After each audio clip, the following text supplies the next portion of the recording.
Hello everyone, here is your Reet Kaur and welcome back to your favorite YouTube channel Earn Money Job। ਸੋ ਹੁਣ government ਹੋ ਰਹੀ ਹੈ change, ਜਿਹਦੇ ਕਰਕੇ ਦਿਨਾਂ ਦਿਨ ਵੈਕੈਂਸੀਜ਼ ਆ ਰਹੀਆਂ ਨੇ ਵੱਖਰੇ ਵੱਖਰੇ ਕੈਟੇਗਰੀ ਦੇ ਵਿੱਚ। ਸੋ ਫਰੈਂਡਸ, ਹੁਣ ਜਿਹੜੀਆਂ ਵੈਕੈਂਸੀਜ਼ ਆਈਆਂ ਨੇ ਇਹ ਪੰਜਾਬ ਪੁਲਿਸ ਦੀਆਂ ਆਈਆਂ ਨੇ। They are for the recruitment for the post of intelligence assistant ਤੇ ਦੂਸਰੇ ਉਹਨਾਂ ਨੇ ਕੱਢਿਆ ਇਨਵੈਸਟੀਗੇਸ਼ਨ ਦੇ ਵਿੱਚ। ਸੋ ਇਹ ਪੰਜਾਬ ਪੁਲਿਸ ਦੇ ਵਿੱਚ ਨਵੀਆਂ ਵੈਕੈਂਸੀਜ਼ ਹੋਰ ਆ ਚੁੱਕੀਆਂ ਨੇ। ਪਿਛਲੀਆਂ ਦੇ ਰਿਲੇਟਡ ਵੀ ਤੁਹਾਨੂੰ ਅਪਡੇਟ ਜਿਹੜੀ ਹੈ ਜਲਦੀ ਤੋਂ ਜਲਦੀ ਜਿਹੜੀ ਆ ਇਸੇ ਚੈਨਲ ਦੇ ਉੱਪਰ ਵੀਡੀਓ ਅਪਲੋਡਡ ਮਿਲ ਜਾਏਗੀ। ਸੋ ਫਰੈਂਡ ਦੱਸ ਦਿੰਦੇ ਆ ਕਿ ਇਹਦੇ ਉੱਪਰ ਜਿਹੜੀਆਂ ਵਾ ਓਪਨਿੰਗ ਡੇਟ ਤੇ ਜਿਹੜੀ ਫਾਰਮ ਨੂੰ ਐਪਲੀਕੇਸ਼ਨ ਫਾਰਮ ਦੀ ਸਟਾਰਟਿੰਗ ਡੇਟ ਜਿਹੜੀ ਉਹ 26 ਆਫ ਜੁਲਾਈ ਹੈ, ਮਤਲਬ ਕੱਲ੍ਹ ਤੋਂ ਜਿਹੜੇ ਆ ਫਾਰਮ ਫਿਲ ਹੋਣੇ ਆਨਲਾਈਨ ਸਟਾਰਟ ਹੋ ਜਾਣੇ ਆ। ਸੋ ਇਹਨਾਂ ਦੀ ਸਾਈਟ ਦੇ ਉੱਪਰ ਜਾ ਕੇ ਤੁਸੀਂ ਫਿਲ ਕਰ ਸਕਦੇ ਹੋ। ਅਗਰ ਮੁਸ਼ਕਿਲ ਆ ਰਹੀ ਹੈ ਤਾਂ ਇਸੇ ਵੀਡੀਓ ਦੇ ਨੀਚੇ ਡਿਸਕ੍ਰਿਪਸ਼ਨ ਬਾਕਸ 'ਚ ਵੀ ਸਾਈਟ ਦੇ ਰਹੀ ਹੈ, ਡੈਟ ਇਜ਼ www.earnmoneyjob.com। ਉੱਥੇ ਫਾਰਮ ਫਿਲ ਕਰਨ ਦੇ ਕੀ ਬੈਨੀਫਿਟਸ ਹੋਣੇ ਮੈਂ ਤੁਹਾਡੇ ਨਾਲ ਹੁਣੇ ਸ਼ੇਅਰ ਕਰਨੀ ਆ। ਲਾਸਟ ਡੇਟ ਜਿਹੜੀ ਆ ਫਾਰਮ ਫਿਲ ਕਰਨ ਦੀ ਜਿਹੜੀ ਆ ਉਹ 16 ਅਗਸਤ ਜਿਹੜੀ ਆ ਲਾਸਟ ਡੇਟ ਹੋਏਗੀ ਇਹੀ ਐਪਲੀਕੇਸ਼ਨ ਫਾਰਮਸ ਦੀ ਫਿਲ ਕਰਨ ਦੀ। ਫੀਸ ਵਗੈਰਾ ਉਹ ਤੁਹਾਡੇ ਨਾਲ ਹੁਣੇ ਸ਼ਾਰਟ ਵੀਡੀਓ 'ਚ ਮੈਂ ਸ਼ੇਅਰ ਕਰਨੀ ਆ। ਸੋ ਫਰੈਂਡਸ, ਇਹਦੇ ਵਿੱਚ ਤੁਹਾਡੇ ਫਾਰਮ ਭਰੇ ਜਾਣੀ ਹੈ CEF that is common application form, ਜਿਹਦੇ ਵਿੱਚ ਤੁਸੀਂ ਜੇਕਰ ਦੋਨੋਂ ਵੈਕੈਂਸੀਜ਼ ਵਾਸਤੇ ਅਪਲਾਈ ਕਰਨਾ ਚਾਹੁੰਦੇ ਤਾਂ ਦੋਵੇਂ ਕਰ ਸਕਦੇ ਹੋ, ਕੋਈ ਇੱਕ ਚਾਹੁੰਦੇ ਆ ਤਾਂ ਇੱਕ ਕਰ ਸਕਦੇ ਆ। ਨਾਲ ਦੇ ਨਾਲ ਹੀ ਕੰਪਿਊਟਰ ਬੇਸਡ ਟੈਸਟ ਹੋਏਗਾ ਤੁਹਾਡਾ, ਉਹਦੇ ਬੇਸਿਸ 'ਤੇ ਤੁਹਾਡੀ ਮੈਰਿਟ ਲਿਸਟ ਹੋਏਗੀ। ਉਸ ਤੋਂ ਬਾਅਦ ਤੁਹਾਡਾ ਫਿਜ਼ੀਕਲ ਮੈਜਰਮੈਂਟ ਟੈਸਟ ਹੋਏਗਾ, ਜਿਹਦੀ ਰਿਕੁਆਇਰਮੈਂਟਸ ਕਿੰਨੀਆਂ ਹੈਗੀਆਂ, ਜਿਹਦੀ ਰਿਕੁਆਇਰਮੈਂਟਸ ਕਿੰਨੀਆਂ ਮੈਂ ਹੁਣੇ ਤੁਹਾਡੇ ਨਾਲ ਸ਼ੇਅਰ ਕਰਦੀ ਹਾਂ। ਐਂਡ ਲਾਸਟ 'ਤੇ ਤੁਹਾਡੀ ਹੋਏਗੀ ਫਿਜ਼ੀਕਲ ਸਕਰੀਨਿੰਗ ਟੈਸਟ। ਇਸ ਤੋਂ ਬਾਅਦ 'ਚ ਤੁਹਾਡੀ ਅਪਾਇੰਟਮੈਂਟ ਹੋਏਗੀ ਇਹਨਾਂ ਦੋਵਾਂ ਕੈਟੇਗਰੀ 'ਚ ਜਿਹਦੇ ਵਿੱਚ ਵਾਸਤੇ ਵੀ ਤੁਸੀਂ ਅਪਲਾਈ ਕੀਤਾ ਹੈ। ਅਗਰ ਦੋਨਾਂ ਵਾਸਤੇ ਅਪਲਾਈ ਕੀਤਾ ਤੇ ਮੈਰਿਟ ਦੇ ਬੇਸਿਸ ਦੇ ਉੱਪਰ ਤੁਹਾਨੂੰ ਚੁੱਕਿਆ ਜਾਏਗਾ, ਅਦਰਵਾਈਜ਼ ਕਿਸੇ ਇੱਕ ਲਈ ਕੀਤਾ ਹੈ ਤੇ ਉਹਦੇ ਵਾਸਤੇ ਹੀ ਤੁਹਾਡੀ ਜਿਹੜੀ ਅੱਗੇ ਫਰਦਰ ਅਪਾਇੰਟਮੈਂਟ ਹੋਏਗੀ।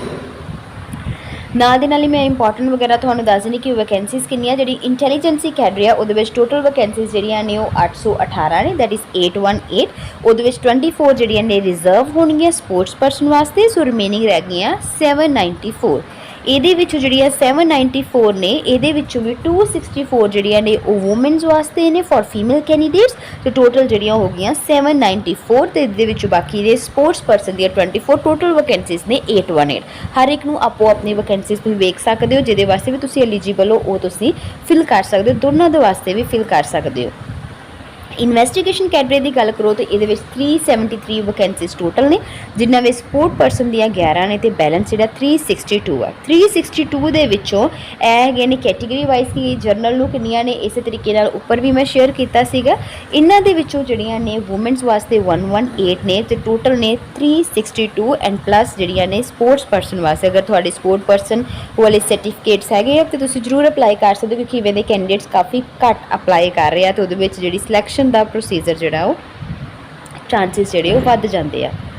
ਨੈਕਸਟ ਆ ਗਿਆ ਪੇ ਸਕੇਲ ਜਿਹੜਾ ਵਾ ਉਹ 7th ਪੇ ਕਮਿਸ਼ਨ ਦੇ ਹਿਸਾਬ ਦੇ ਨਾਲ ਅਕੋਰਡਿੰਗ ਗੱਲ ਕਰੋ ਲੈਵਲ 2 ਦਾ ਤੇ 19,900 ਆ, ਬਟ ਹਜੇ ਉਸ ਟਾਈਮ ਤੇ ਇਹਦੀ ਪੇ ਵੱਧ ਵੀ ਸਕਦੀ ਹੈ, ਕਿਉਂਕਿ ਜੇ ਪੇ ਕਮਿਸ਼ਨ ਜਿਹੜਾ ਵਾ ਤੁਹਾਨੂੰ ਵੀ ਪਤਾ ਹੈ ਕਿ ਹਜੇ ਪ੍ਰੋਪਰਲੀ ਲਾਗੂ ਨਹੀਂ ਹੋਇਆ, ਮੇ ਬੀ ਗਵਰਨਮੈਂਟ ਚੇਂਜ ਹੋਣ ਤੋਂ ਪਹਿਲਾਂ ਹੋ ਜਾਏ। ਉਸ ਤੋਂ ਬਾਅਦ 'ਚੋਂ ਜਿਹੜੀਆਂ ਐਸੈਂਸ਼ੀਅਲ ਕਿਹੜੀ ਕੈਂਡੀਡੇਟਸ ਅਪਲਾਈ ਕਰ ਸਕਦੇ ਆ, ਸਿਟੀਜ਼ਨ ਇੰਡੀਆ ਦੇ ਹੋਣੇ ਚਾਹੀਦੇ ਹੈ। ਏਜ ਲਿਮਿਟ ਦੀ ਗੱਲ ਕਰੋ ਤਾਂ 21 ਸਾਲਾਂ ਤੋਂ ਲੈ ਕੇ 28 ਸਾਲਾਂ ਤੱਕ ਦੀ ਤੁਹਾਡੀ ਏਜ ਲਿਮਿਟ ਹੋਣੀ ਚਾਹੀਦੀ ਹੈ for the general category. Reserve category ਵਾਸਤੇ ਏਜ ਰਿਲੈਕਸੇਸ਼ਨ ਲਿਮਿਟ ਜ਼ਿਆਦਾ ਹੈ। ਤੁਸੀਂ ਜਿਹੜੀ ਵੀ ਕੈਟੇਗਰੀ ਨੂੰ ਬਿਲੋਂਗ ਕਰਦੇ ਹੋ ਤੁਸੀਂ ਸਾਨੂੰ ਕਮੈਂਟ ਬਾਕਸ ਪੁੱਛ ਸਕਦੇ ਹੋ, ਉਹਦੇ ਵਾਸਤੇ ਦੱਸ ਦਾਂਗੇ, ਨਹੀਂ ਤਾਂ ਵੀਡੀਓ ਬਹੁਤ ਲੰਬੀ ਹੋ ਜਾਂਦੀ ਹੈ।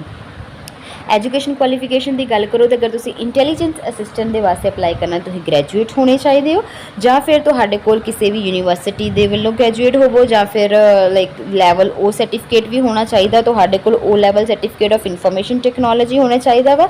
ਨਹੀਂ ਪਤਾ ਲੱਗ ਰਿਹਾ ਤਾਂ ਕਮੈਂਟ ਬਾਕਸ 'ਚ ਸਾਨੂੰ ਪੁੱਛ ਸਕਦੇ ਹੋ। ਅਦਰਵਾਈਜ਼ ਜਾਂ ਤੁਸੀਂ BSc BTech ਕੀਤੀ ਹੋਵੇ ਜਾਂ BE ਕੀਤੀ ਹੋਵੇ, ਇਹਨਾਂ ਵਿੱਚੋਂ ਕਿਸੇ ਇੱਕ ਸਟਰੀਮ ਦੇ ਵਿੱਚ। ਪੋਸਟ ਗ੍ਰੈਜੂਏਟ ਵਾਲੇ ਕੈਂਡੀਡੇਟਸ ਵੀ ਅਪਲਾਈ ਕਰ ਸਕਦੇ, ਜਿਨ੍ਹਾਂ ਕੋਲ ਪੋਸਟ ਗ੍ਰੈਜੂਏਟ ਡਿਪਲੋਮਾ ਹੈਗਾ ਵਾ ਉਹ ਵਾਲੇ ਕੈਂਡੀਡੇਟਸ ਵੀ। ਕਾਂਸਟੇਬਲ ਦੀ ਗੱਲ ਕਰੋ ਇਨਵੈਸਟੀਗੇਸ਼ਨ ਕੈਡਰੇ ਦੇ ਵਿੱਚ, ਫਿਰ ਤੁਹਾਡੇ ਕੋਲ ਸਿਰਫ ਤੇ ਸਿਰਫ ਗ੍ਰੈਜੂਏਸ਼ਨ ਹੈਗੀ ਆ ਤਾਂ ਤੁਸੀਂ ਅਪਲਾਈ ਕਰ ਸਕਦੇ ਹੋ। ਇਸ ਤੋਂ ਬਿਨਾਂ ਫਿਜ਼ੀਕਲ ਸਟੈਂਡਰਡ ਜਿਹੜੇ ਮੈਂ ਤੁਹਾਨੂੰ ਦੱਸਿਆ ਸੀ ਕਿ ਤੁਹਾਡਾ ਕੰਪਿਊਟਰ ਬੇਸਡ ਟੈਸਟ ਹੋਣਾ ਵਾ। ਇਹਦੇ ਵਿੱਚ ਤੁਹਾਡੇ ਆਬਜੈਕਟਿਵ ਟਾਈਪ ਕੁਐਸਚਨ ਹੋਊਗਾ, ਜਿਹਦੇ ਵਿੱਚ ਤੁਸੀਂ ਚਾਰਾਂ 'ਚੋਂ ਇੱਕ ਨੂੰ ਚੂਜ਼ ਕਰਨਾ ਹੈ। ਨੈਗੇਟਿਵ ਮਾਰਕਿੰਗਸ ਨਹੀਂ ਹੋਣਗੀਆਂ, ਉਹ ਤੁਸੀਂ ਕਲੀਅਰ ਕਰ ਦਿਓ। ਲਾਈਕ ਉਹਦੇ ਵਿੱਚ ਤੁਹਾਡੇ ਜਨਰਲ ਕੈਟੇਗਰੀ ਵਾਸਤੇ 30% ਤੇ ਬਾਕੀ ਜਿਹੜੇ ਰਿਜ਼ਰਵ ਕੈਟੇਗਰੀਜ਼ ਨੇ ਕਿਹੜੀਆਂ ਮੈਂ ਤੁਹਾਡੇ ਨਾਲ ਹੁਣੇ ਸ਼ੇਅਰ ਕਰ ਦਿੱਤੀ 25% ਹੈ, ਤਾਂ ਤੁਹਾਨੂੰ ਤੁਸੀਂ ਸੈਕਿੰਡ ਸਟੈਪ 'ਤੇ ਆਉਂਦੇ ਹੋ, ਦੈਟ ਇਜ਼ ਫਿਜ਼ੀਕਲ ਸਟੈਂਡਰਡ।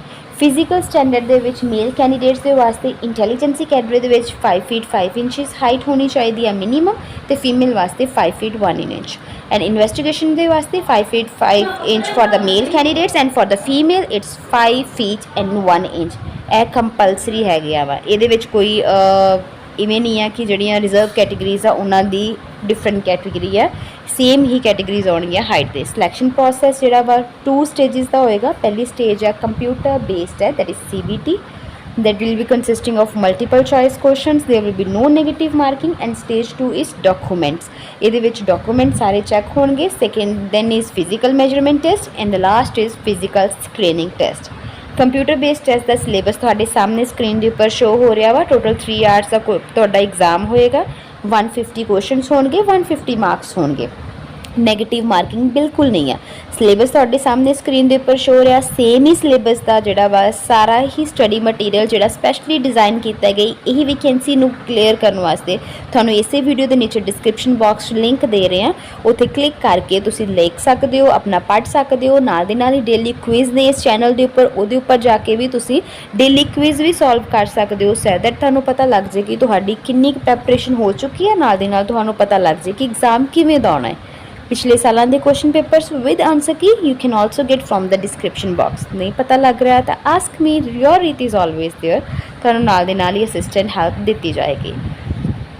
ये सारा सीगा सिलेबस। फिर भी नहीं कुछ पता लग रहा तो मैं बार बार कह रही हूँ, you can ask me in the comment box. Negative marking बिल्कुल नहीं हैगी ਇਹਦੇ ਵਿੱਚ। सो तुसीं ईजीली कह लो कि कईयां दे लक भी कम कर सकता है, बट लक तो हुण गल ना छड्डनी, क्योंकि 5 साल बाद जो वैकेंसीज आउणियां। Start preparing for the exam so that तुसीं ईजीली कर लो। सारी तरह की असिस्टेंट सानूं चैनल के वल्लों मिल रही है। Have whole team is with you so that you can easily crack these exams. So मैं दस्सिया कि 25 मार्क्स जिहड़े ने they are required for the like candidates ਜਿਹੜੇ SC ਸ਼ਡਿਊਲ ਕਾਸਟ ਨੂੰ ਬਿਲੋਂਗ ਕਰਦੇ ਆ, ਬੈਕਵਰਡ, ਇਕਨੋਮਿਕਲੀ ਵੀਕਰ ਸੈਕਸ਼ਨ ਤੇ ਐਕਸ ਸਰਵਿਸਮੈਨ, ਉਹਨਾਂ ਨੂੰ 25% ਚਾਹੀਦੇ ਤੇ ਬਾਕੀ ਸਾਰਿਆਂ ਨੂੰ 30% ਹੋਏਗੀ, ਤਾਂ ਹੀ ਤੁਸੀਂ ਨੈਕਸਟ ਮੈਰਿਟ ਲਿਸਟ ਦੇ ਵਿੱਚ ਆਓਗੇ। ਨੈਕਸਟ ਹੈ ਸਿਮਿਲਰਲੀ ਤੁਹਾਨੂੰ ਸਾਰਾ ਕੁਝ ਦੱਸ ਚੁੱਕੀ। ਇਹਨਾਂ ਵਿੱਚ ਕੁਝ ਨਹੀਂ ਪਤਾ ਲੱਗ ਰਿਹਾ ਤਾਂ you can ask me in the comment box. ਅਗਰ ਇੱਕ ਚੀਜ਼ ਦੱਸਾਂਗੀ ਤਾਂ video will be too long. ਨਾਲ ਹੀ ਤੁਹਾਨੂੰ ਦੱਸ ਦਿੰਦੇ ਹਾਂ, this is a physical screening test ਜਿਹੜੇ ਮੇਲ ਕੈਂਡੀਡੇਟਸ ਦੇ ਵਾਸਤੇ ਜਿਹੜੀ ਆ ਬਹੁਤ ਇੰਟੈਲੀਜੈਂਸ ਤੇ ਇਨਵੈਸਟੀਗੇਸ਼ਨ ਕੈਡਰੇ ਜਿਹੜੀ ਆ ਪੰਜਾਬ ਪੁਲਿਸ ਦੀ ਸੇਮ ਹੀ ਹੋਏਗਾ। ਕੈਂਡੀਡੇਟਸ ਜਿਹੜੇ ਮੇਲ ਨੇ accept for the ex serviceman ਦੇ ਜਿਨ੍ਹਾਂ ਦੇ 35 ਅਬਵ ਨੇ ਉਹਨਾਂ ਵਾਸਤੇ ਇਹ ਹੋਏਗਾ for the male candidates. 800 meter run that will be completed in 4 minutes, 21 chance मिलेगा। लॉन्ग जंप 2.75 मीटर्स का 3 चांस मिलेंगे।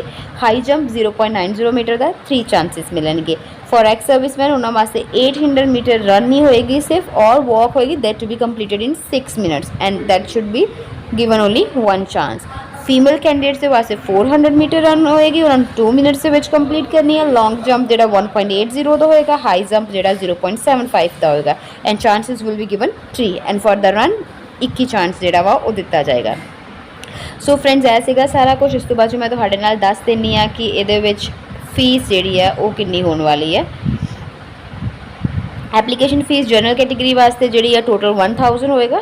400 for the application fees and 600 for examination, total 1000। Ex serviceman वाले वास्ते 400 होएगा। ਜਿਹੜੇ SC ST वाले ਜਾਂ बैकवर्ड क्लासिस ने पंजाब स्टेट ਨੂੰ बिलोंग करने चाहिए वो 550 ਉਹਨਾਂ ਦੀ ਹੋਏਗਾ। ਦੀ ਇਕਨੋਮਿਕਲੀ ਵੀਕਰ ਸੈਕਸ਼ਨ ਦੀ ਵੀ 550 ਹੀ ਜਿਹੜੀ ਹੈ ਟੋਟਲ ਐਗਜ਼ਾਮੀਨੇਸ਼ਨ ਫੀਸ ਹੋਏਗੀ। ऑनलाइन सारा कुछ फिल होएगा। ਇਹਦੇ ਵਿੱਚ ਤੁਹਾਡੇ ਕੋਲ ਸਾਰੀ ਜਿੰਨੀ ਵੀ पेमेंट हैगी है सारी की सारी ऑनलाइन ही होने वाली है।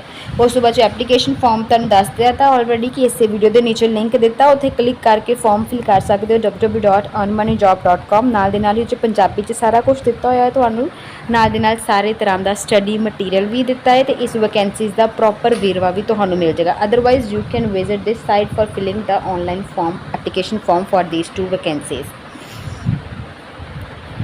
इस तो बिना फॉर्म फिल करने तो बाद तुसीं नाल दे नाल ही अपनी जिहड़ियां ने प्रैपरेशन स्टार्ट कर सकते हो। स्टडी मटीरियल भी तुहानूं दिता गया है। इस दे विच कोई अल्ट्रेशन आउंदी है जां कुछ होर तुहानूं हैल्प की लोड़ है स्पैशली तो तुहानूं रिटन एग्जाम की ही लोड़ पैनी है। For that our whole team is with you. तुसीं सानूं कमेंट बॉक्स जरूर दसो कोई स्पैशली किसी सबजैक्ट के रिलेटेड तुहानूं वीडियो चाहिए। You can also ask us for that, we will upload that. Already subject wise जिहड़े ने वो नोट्स जिहड़े ने लैक्चर्स चल रहे हैं। चैनल नूं सबसक्राइब कर लो, बैल आइकन प्रेस कर लो, कुछ टाइम मेहनत कर लो, उस तो बाद सारे जिहड़े वा नैक्सट 5 ईयर्स जोड़े आने जो गवर्नमेंट चेंज हो जानी फिर तुसी इंजॉय ही करना है। So stop enjoying your life right now and start preparing for the exam. हुण दी मिली जॉब उस तो बाद तुहानूं भी पता है 5 साल सरकार ने नहीं देनी, हुण गवर्नमेंट चेंज होनी है। So focus on your career and our whole team is with you. This was all about today's video. start preparing for the exam, and good luck from our whole team. Thank you. Take care.